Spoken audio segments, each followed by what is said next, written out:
Welcome to the Matrix Q podcast. Today I have one more time Char in our space to talk about business and entrepreneurship and purpose.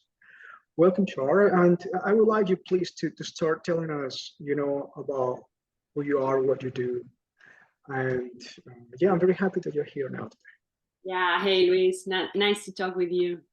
Yeah, super. So, yeah, well, I'm Char. I'm a creative strategist. I've been working in advertising for the last 17 years.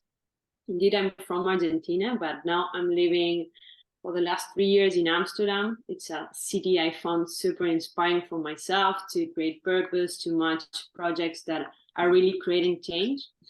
And well, basically, I started on the research area in communication, then a little bit of accounting, then again research, and at the end, I connect everything in planning, that is strategy. And what I mainly do is like I help projects raise their voice, create impact, and share their story in a good way that add value to people's lives. That's Wonderful. my mission. And I know you have been traveling, right? You have been living abroad and traveling for some years. So you had the opportunity to contribute with a positive impulse to many people, companies, nonprofits, and so on, right? Yeah, I'm super grateful for that. Indeed, I love traveling. I say always that it's kind of like not the structure education, but like the living education. And 6 years ago, I've been traveling for 2 years. I took a sabbatical. I was really curious of being like in contact with people with more than, I don't know, 4 days that you usually travel and be there like a tourist. I wanted to get involved. I really enjoy like talking with people with different backgrounds, with different histories. So yeah, I travel like I live already, almost a year in Europe. Mm-hmm. And then I've been in Asia for almost a year also, living in Bali, in Thailand. Beautiful. It was amazing. It's really beautiful. Spending time with people. Traveling helps us also to connect in a different way, to learn new perspectives and cultures, and which brings me to two questions. The first one is, what is your purpose as an entrepreneur? And the second, what is the type of business culture that you want to nurture? That obviously is connected to your purpose. Yeah, definitely. Working for big creative agencies, I used to work for big brands, mainstream, like create super impact, connecting with a big amount of people.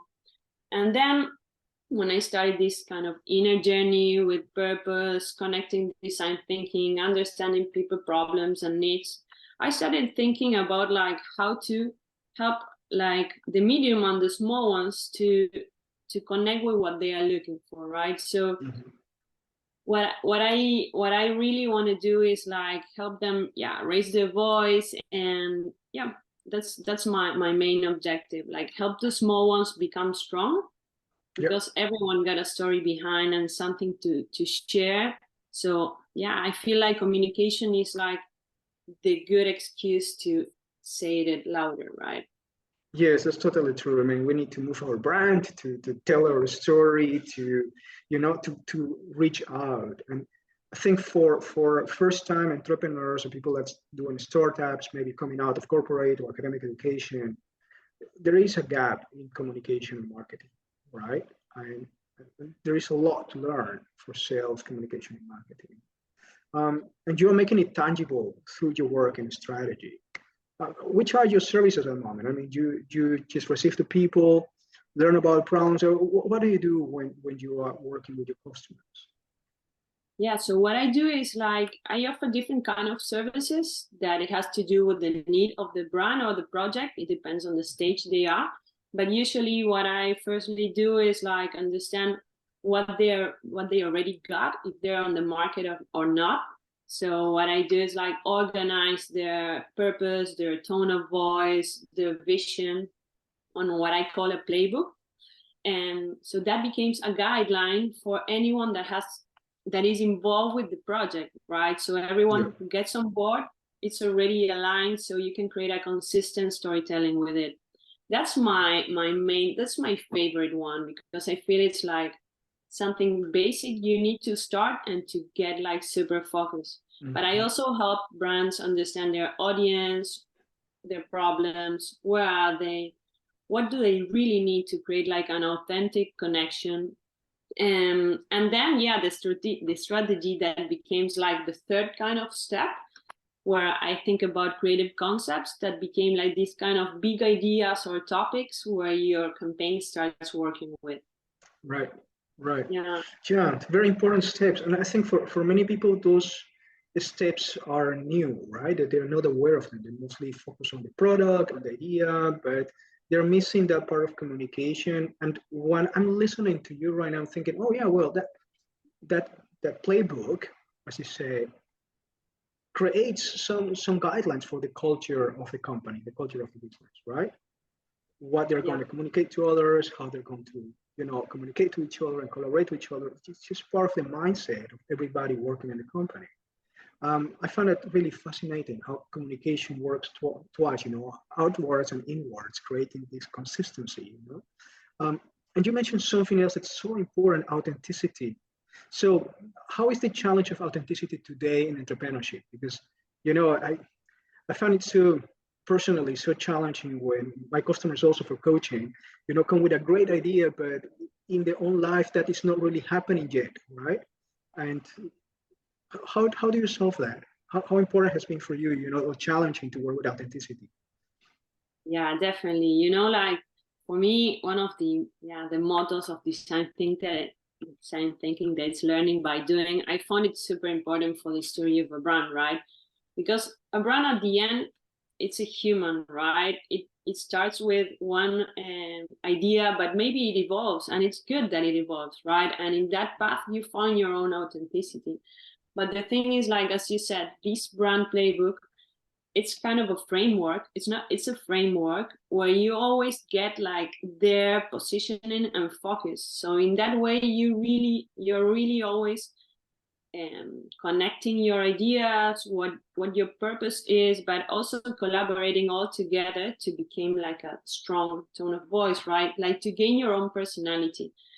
But yeah, it's a challenge to be authentic in a way. Like when I started my entrepreneurship journey, I was like, okay, these are my skills. I've been working with really big brands. I've been like involved in really creative campaigns. But at the end, it's like, okay, who are you, right?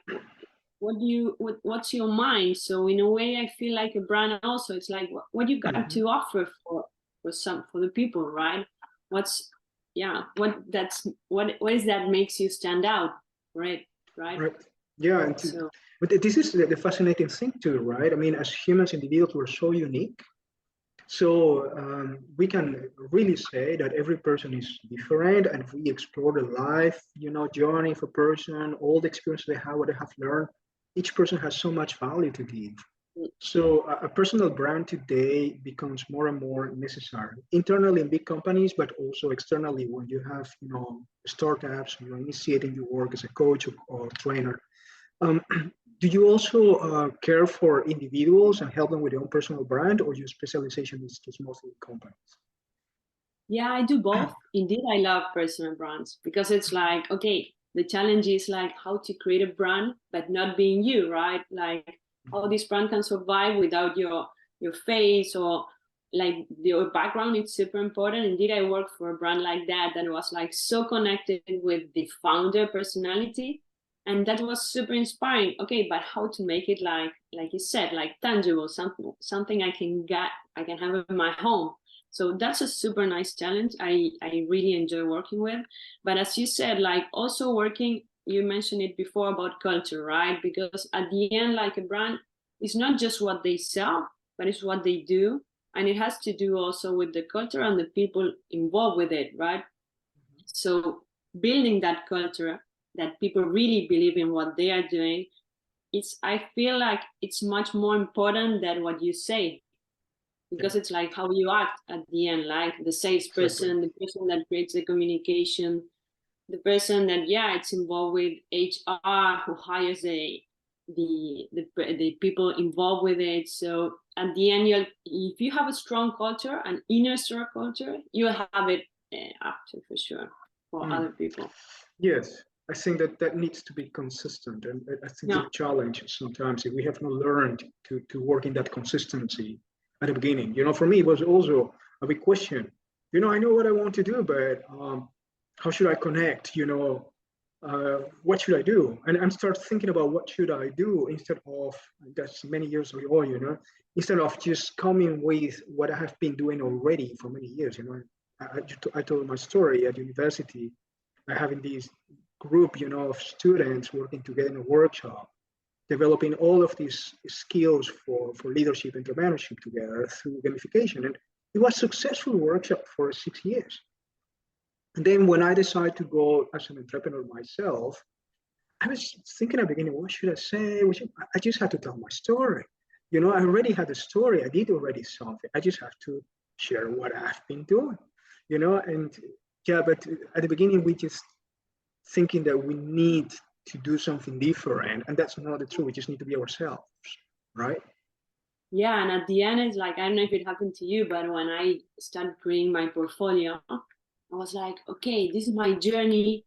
And I started like reconnecting with what I've done. And it was like, wow, I've done this and I've done this and I've done this. And maybe they were like small projects, but at the end, it's like Steve Jobs says, right? Like you connect the dots. So it's like, at the end, I will end helping brands create purpose, right? Or raise their purpose, because it's like, yeah, my projects had to do with that, right? And I was kind of like trying to educate people on that. That's also one of my self-purpose, I can call it. But it's like, okay, maybe your project is not there yet. It's not like creating that positive impact you want to, but I'm here to find how to do it, right? Because if you got it, I feel purpose is connected with your heart, right? So